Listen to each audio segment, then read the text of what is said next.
हमारे इस channel Mithila junction को लाल button दबाकर सब्सक्राइब करें व घंटी के निशान का बटन दबाएं ताकि सभी नए वीडियो आप तक तुरंत पहुंचे बिल्कुल मुफ्त।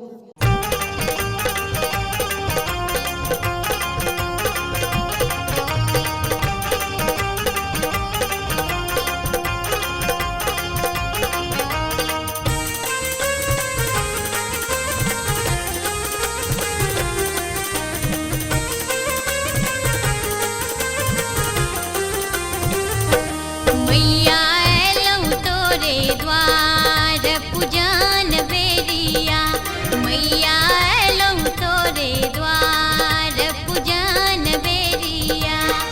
लक धूप दीपा रे अरहुल कलिया, लक धूप दीपा रे अरहुल कलिया। मैया एलौं तोरे द्वार पूजन बेरिया, मैया एलौं तोरे द्वार पूजन बेरिया, मैया एलौं तोरे द्वार पूजन बेरिया।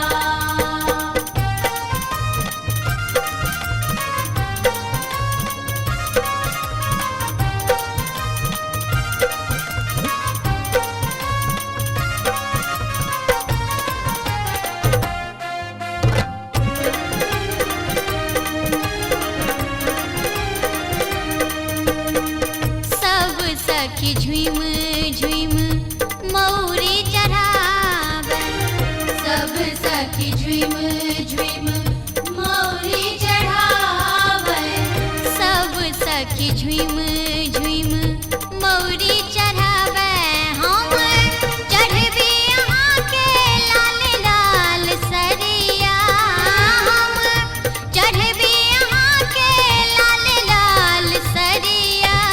मैया एलौं तोरे द्वार पूजन बेरिया, मैया एलौं तोरे द्वार पूजन बेरिया, मैया एलौं तोरे द्वार पूजन बेरिया।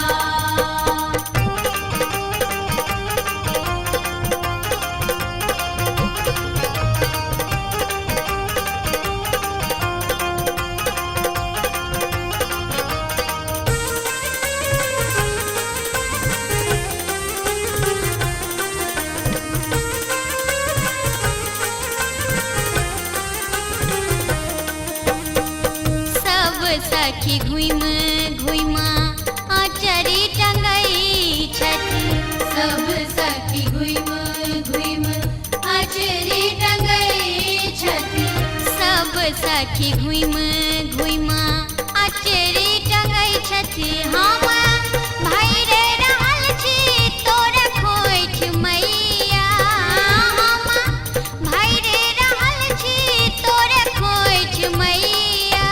मैया एलौं तोरे द्वार पूजन बेरिया, मैया एलौं तोरे द्वार पूजन बेरिया, मैया एलौं तोरे द्वार पूजन बेरिया।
हमारे इस चैनल मिथिला जंक्शन को लाल बटन दबाकर सब्सक्राइब करें व घंटी के निशान का बटन दबाएं ताकि सभी नए वीडियो आप तक तुरंत पहुंचे बिल्कुल मुफ्त।